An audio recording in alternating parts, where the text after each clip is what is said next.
વિદ્યાર્થી મિત્રો, ધોરણ 9 પ્રકરણ નંબર 4 દ્વિચલ સુરેખ સમીકરણો.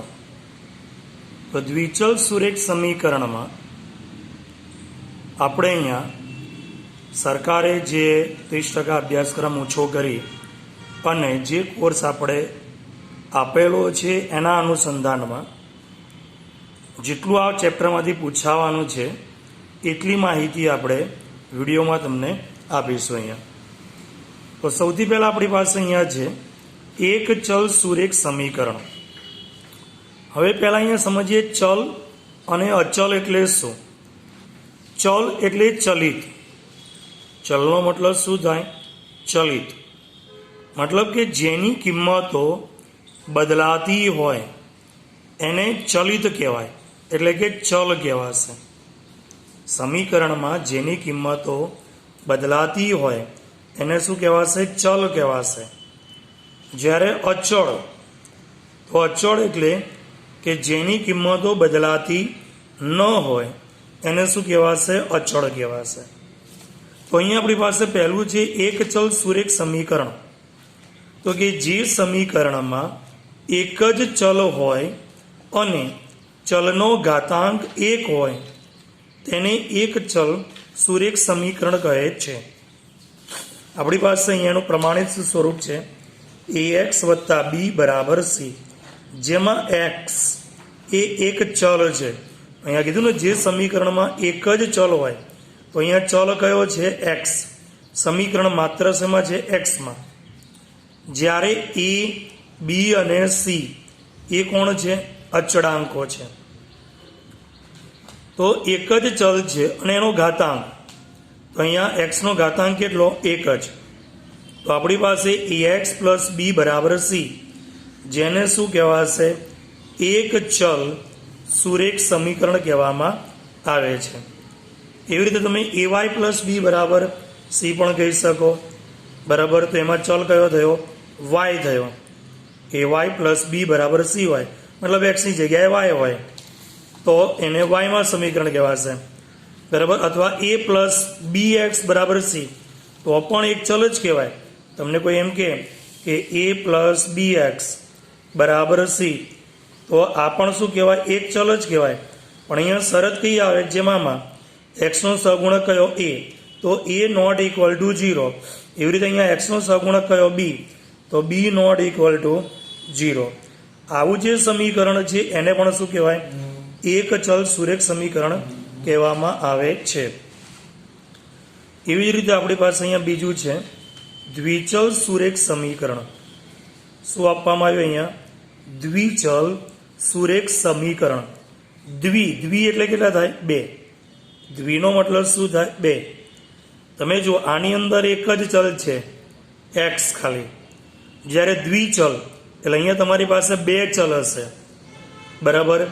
તો દ્વિચલ સુરેખ સમીકરણમાં, તો કે જે સમીકરણમાં 2 ચલ હોય અને બંને ચલના ઘાતાંક કેટલા હોય? એક જ હોય, અને x અને y વાળું પદ ન હોય, એટલે કે બંને ચલ ગુણાકારમાં ન હોય, તો તેવા સમીકરણને દ્વિચલ સુરેખ સમીકરણ કહેવામાં આવે છે. એનું પ્રમાણિત સ્વરૂપ કયું આપણી પાસે અહીંયા? તો કે ax વત્તા by વત્તા c બરાબર 0. તો જેમાં ચલ કયો છે? x અને બીજો ચલ કયો છે? y. એક ચલ છે x અને બીજો ચલ કયો છે? y. અને બંનેના ઘાતાંક કયા છે? 1. તો આપણી પાસે આ જે સમીકરણ બન્યું ax વત્તા by વત્તા c બરાબર 0. બરાબર. એને દ્વિચલ સુરેખ સમીકરણ કહેવાય.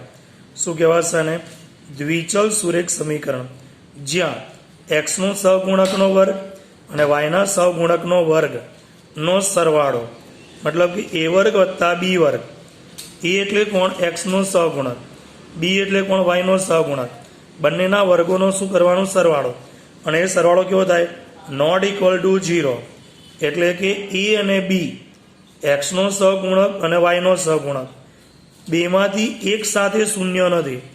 એટલે કાં તો જો x નો સહગુણક 0 હોય તો y નો સહગુણક 0 ન હોય, અને જો y નો સહગુણક 0 હોય તો એક્સનો સહગુણક શૂન્ય ન હોય. જ્યારે એ બી અને સી એ અચળ પદ છે, મતલબ કે વાસ્તવિક સંખ્યા છે. એવી સંખ્યા છે વાસ્તવિક સંખ્યા. તો આવું જે સમીકરણ થયું આપણું એ એક્સ વત્તા બીવાય વત્તા સી બરાબર 0, જેને શું કહેવાશે? દ્વિચલ સુરેખ સમીકરણ કહેવાશે. જ્યારે એ એક્સ વત્તા બી બરાબર 0, આને શું કહેવાશે? એકચલ સુરેખ સમીકરણ કહેવામાં આવે છે. હવે જે વાત છે સ્વાધ્યાય 4.1, તો 4.1માં આપણી પાસે અહીંયા પ્રશ્ન નંબર 1 છે, જેને કૂટ પ્રશ્ન કહેવાશે. અહીંયા માત્ર શું છે સમજો કે તમને કહેવામાં આવ્યું છે કે સુરેખ સમીકરણ સ્વરૂપે દર્શાવો. કેવું સુરેખ સમીકરણ? દ્વિચલ સુરેખ સમીકરણ સ્વરૂપે દર્શાવો. મતલબ કે આપણે એને એ એક્સ વત્તા બીવાય વત્તા સી બરાબર 0 સ્વરૂપે દર્શાવવાનું. કયા સ્વરૂપે દર્શાવવાનું? અહીંયા એ એક્સ વત્તા બીવાય વત્તા સી બરાબર 0 સ્વરૂપે દર્શાવવાનું. તો પ્રશ્નો શું છે અહીંયા? તો કે નોટબુકની કિંમત પેનની કિંમત કરતાં બમણી છે. આ એક વિધાન આપ્યું છે. શું વિધાન આપ્યું અહીંયા? નોટબુકની કિંમત પેનની કિંમત કરતાં બમણી છે. આ વિધાનને દ્વિચલ સુરેખ સમીકરણ સ્વરૂપે દર્શાવો. તો અહીંયા કેટલી વસ્તુ આવી? તો એક આવ્યું નોટબુક અને બીજું આવ્યું પેન. કોણ આવ્યું? નોટબુક અને પેન. અને બંનેની કિંમતની વાત છે. નોટબુકની કિંમત, પેનની કિંમત. તો અહીંયા આપણે શું ધારવાનું? તો જે બે વસ્તુ આવી એના બરાબર એની કિંમતો ધારીએ. તો કે ધારો કે નોટબુકની કિંમત એના બરાબર કેટલા? તો કે ₹X છે. હવે બીજી વસ્તુ કોણ આવી? પેન. દ્વિચલ છે એટલે બે વસ્તુ આપણી પાસે આવે અને બંને વસ્તુ માટે અલગ અલગ ચલ ધારવાના. હવે પેન માટે ધારવાનું. તો અહીંયા લખીએ પેનની કિંમત. તો પેનની કિંમત બરાબર ₹Y છે. હવે અહીંયા શું કીધું સેન્ટેન્સમાં આપણને? તો સેન્ટેન્સમાં આવું કીધું કે નોટબુકની કિંમત પેનની કિંમત કરતા, એને આપણે સમીકરણ સ્વરૂપમાં લખીએ. પેનની કિંમત કરતા કે એટલે બેની વચ્ચે બરાબરની નિશાની. નોટબુકની કિંમત પેનની કિંમત કરતા, આ બરાબરને શું વંચાય? કરતા. નોટબુકની કિંમત પેનની કિંમત કરતા કેવી કીધી? બમણી છે. કોના કરતા બમણી છે? પેનની કિંમત કરતા. બમણી એટલે ગુણાકાર થયો અહીંયા. તો બમણી એટલે 2. તો 2 કોની સાથે ગુણાય? તો કે કોના કરતા બમણી છે? પેન કરતા. તો કે પેન સાથે બગડો ગુણાય. એટલે પેનની કિંમતની સાથે આપણે શું ગુણવાનું? 2 ગુણવાના. એટલે નોટબુકની કિંમત પેનની કિંમત કરતા બમણી છે. તો નોટબુકની કિંમત સુધારી હતી x બરાબર અહીંયા કેટલા છે? 2. પેનની કિંમત સુધારી હતી y. x બરાબર શું થઈ ગયા? 2y. હવે અહીંયા પ્રશ્ન છે દ્વિચલ સુરેખ સમીકરણ સ્વરૂપે દર્શાવો. મતલબ ax વત્તા by વત્તા c બરાબર 0. એટલે x અને y એ 0 ની ડાબી બાજુએ જ જોઈએ. આપણે એ બાજુ જોઈએ અહીંયા ડાબી બાજુ. તો આપણી પાસે અહીંયા x બરાબર કેટલા છે? 2y. તો 2y ને ડાબી બાજુ લાવો એટલે કેવા થઈ જાય? માઇનસ. તો કે x માઇનસ 2y. હવે અહીંયા c નથી તો c બરાબર કેટલા? +0. અને એના બરાબર પણ કેટલા થઈ જાય? અહીંયા 0. આ શું થઈ ગયું? આપણી પાસે દ્વિચલ સુરેખ સમીકરણ થઈ ગયું. શું સમીકરણ થઈ ગયું? આપણને જે પ્રશ્ન કીધો હતો કે દ્વિચલ સુરેખ સમીકરણ સ્વરૂપે દર્શાવો. તો અહીંયા આપણો પ્રશ્નનો જવાબ પૂરો થઈ ગયો. ઓકે. હવે અહીંયા તમને કંઈ પણ કહી શકે, કોઈ ફ્રૂટનું નામ આપી શકે, કોઈ વસ્તુનું નામ આપી શકે, કોઈ પણ નામ તમને આપી શકે. હવે અહીંયા નીચે દર્શાવેલા દ્વિચલ સુરેખ સમીકરણોને ax વત્તા by વત્તા c બરાબર 0 તરીકે દર્શાવો અને દરેક કિસ્સામાં a, b અને c ની કિંમત શોધો. એટલે આપણી પાસે દ્વિચલ સુરેખ સમીકરણ સ્વરૂપે માત્ર દર્શાવવાનું જ છે. હવે અહીંયા છે 2x + 3y બરાબર કેટલા છે? 9.3 5ની ઉપર આ જે લીટો છે એને બાર કહેવાય. શું કહેવાય એને? બાર. મતલબ કે અહીંયા 5નું પુનરાવર્તન થાય છે. આનો મતલબ શું થયો? 5નું પુનરાવર્તન થાય છે. ખ્યાલ આવે? આનો મતલબ આવો બી થાય કે આ જે 2x વત્તા 3y બરાબર 9.35555 ડેશ ડેશ ડેશ બરાબર 5 5 5 5 અનંત સુધી જાય. આ 5 12નો મતલબ આવો થાય કે 5નું શું થાય છે? સતત ને સતત પુનરાવર્તન થાય છે. પણ આપણે અહીંયા તો માત્ર શું છે કે ax plus by plus c બરાબર 0 તરીકે દર્શાવો. એટલે તમે આ ન લખો તો પણ ચાલે. સીધે સીધું આપણે આનો જ ઉપયોગ કરવાનો. તો અહીંયા જો ax પ્લસ by, તો x અને y તો એક બાજુ છે જ. c પણ તમારે ડાબી બાજુએ જોઈએ. મતલબ કે આ જે અચળ પદ છે એ ક્યાં જોઈએ? ડાબી બાજુએ જોઈએ. બરાબર. તો શું લખાશે અહીંયા? તો કે 2x પ્લસ 3y. હવે અચળ પદને બરાબરની ડાબી બાજુ લાવીએ એટલે નિશાની બદલાય. અહીંયા પ્લસ છે તો ડાબી બાજુ લાવે કેવા થઈ જાય? માઇનસ 9.3512 અને એના બરાબર કેટલા? અહીંયા 0 દર્શાવી દીધું. અને હવે શું કીધું? દરેક કિસ્સામાં a b અને c ની કિંમત લખો. તો a એટલે x નો સહગુણક, b એટલે y નો સહગુણક અને c એટલે અચળ પદ. તો અહીંયા a બરાબર x નો સહગુણક કયો છે? 2. b એટલે y નો સહગુણક કયો છે? 3. c એટલે અચળ પદ. તો c માં કઈ નિશાની આવી? માઇનસ. તો માઇનસ સાઇન લખવાની, પ્લસ સાઇન લખો તો ચાલશે.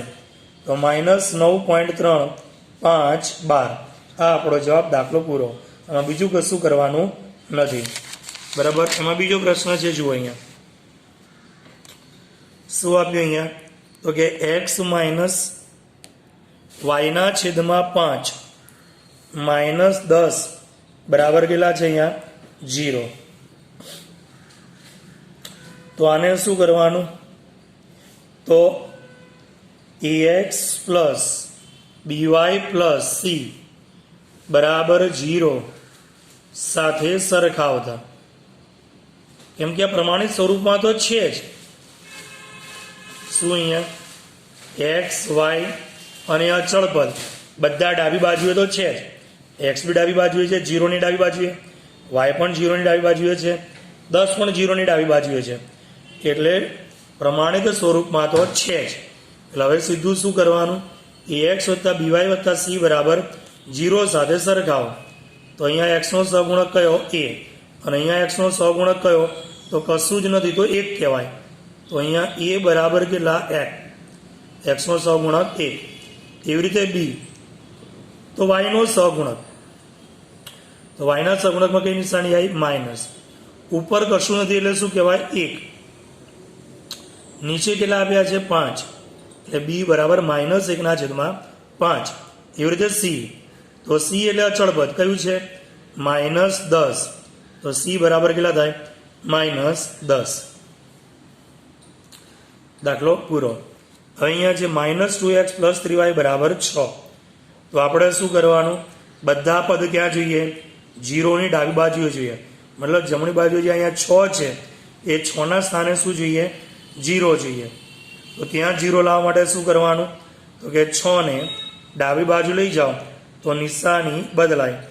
તો માટે માઇનસ 2x પ્લસ 3y એ તો ડાબી બાજુએ જ છે એટલે એમાં કોઈ નિશાની ચેન્જ થાય નહીં. માત્ર 6 ને ડાબી બાજુ લઈ જાઓ તો માઇનસ 6 બરાબર 0. હવે શું કરવાનું? તો કે ax plus by plus c બરાબર 0 સાથે સરખાવતા. એની સાથે શું કરતા? અહીંયા સરખાવતા. તો a બરાબર x નો સહગુણક એટલે કેટલા મળે? -2. b બરાબર y નો સહગુણક. તો b બરાબર y નો સહગુણક કયો? 3. અને c બરાબર અચળ પદ. તો c બરાબર c કેવા છે? અહીંયા પ્લસ અને અહીંયા કેવા છે? માઇનસ. તો c બરાબર -6. હવે એના પછી ચોથો પ્રશ્ન છે x બરાબર કેટલા છે? 3y. તો આપણે શું કીધું? બધું ક્યાં જોઈએ? ડાબી બાજુએ જોઈએ. બરાબર. અહીંયા 3y ક્યાં છે? જમણી બાજુએ. તો શું કરવાનું આપણે અહીંયા? તો કે x માઇનસ 3y વત્તા 0 બરાબર 0 થઈ ગયું એનું પ્રમાણિત સ્વરૂપ. એક 3y ને ડાબી બાજુ લાવ્યો, પછી અચળ પદ નથી તો અચળ પદ નથી એની જગ્યાએ શું લખ્યું 0. જે પદ ન હોય એનો સહગુણક 0 લખવાનો. શું કરવાનું? જે પદ ન હોય એનો સહગુણક કયો લખવાનો? 0 લખો એટલે તે કેવું બની જાય? દ્વિચલ બની જાય. બરાબર. તો આપણી પાસે હવે અહીંયા થઈ ગયું દ્વિચલ સુરેખ સમીકરણ. તો હવે અહીંયા ax plus by plus c બરાબર 0 સાથે સરખાવતા એની સાથે સરખાઈએ તો એક્સનો સહગુણક કયો? અહીંયા 1 અને અહીંયા કોણ? a. તો a બરાબર કેટલા થાય? 1. એવી રીતે અહીંયા વાયનો સહગુણક કયો? b. અહીંયા વાયનો સહગુણક કયો? -3. તો b બરાબર -3 અને c બરાબર કેટલા અહીંયા? તો કે 0. બરાબર. એવી જ રીતે આમાં 2x બરાબર -5y. તો આપણે શું કીધું? -5y ક્યાં જોઈએ? ડાબી બાજુએ. અચળ પદ નથી તો અચળ પદની જગ્યાએ શું મૂકવાનું? 0. તો મતલબ શું થાય અહીંયા? કે 2x પ્લસ 5y પ્લસ 0 બરાબર 0. અને હવે શું અહીંયા? તો કે ax plus by plus c બરાબર 0 સાથે સરખાવતા એની સાથે શું કરતા? અહીંયા સરખાવતા. તો એક્સનો સહગુણક કયો? 2. અહીંયા એક્સનો સહગુણક કયો? a. તો a બરાબર કેટલા થાય? 2. એવી રીતે b. તો b એટલે વાયનો સહગુણક. તો અહીંયા વાયનો સહગુણક કયો? 5. તો b બરાબર 5 અને c બરાબર અહીંયા અચળ પદ છે નહીં એટલે 0 લીધા. તો c બરાબર શું થાય? 0. એવી જ રીતે અહીંયા એક પ્રશ્ન છે જો કે 3x પ્લસ 2 બરાબર કેટલા છે? 0. તો તમે જો અહીંયા વાયવાળું પદ જમણી બાજુ બી નથી અને ડાબી બાજુ બી નથી. તો મેં હમણાં તમને કીધું કે જે પદ ન હોય એનો સહગુણક 0 લેવાનો. અહીંયા એક્સનો સહગુણક છે એટલે 3x એમના એમ, પણ વાય નથી તો વાય માટે શું કરો? તો કે પ્લસ 0y લખવાના. જે નથી એનો સહગુણક કયો લખવાનો? 0y અને પછી પ્લસ 2 અને એના બરાબર કેટલા? 0. થઈ ગયું આપણી પાસે દ્વિચલ સુરેખ સમીકરણ. એક્સ અને વાય બંને આવી ગયા કે નહીં? એટલે હવે શું કરવાનું અહીંયા? તો કે ax plus by plus c બરાબર 0 સાથે સરખાવતા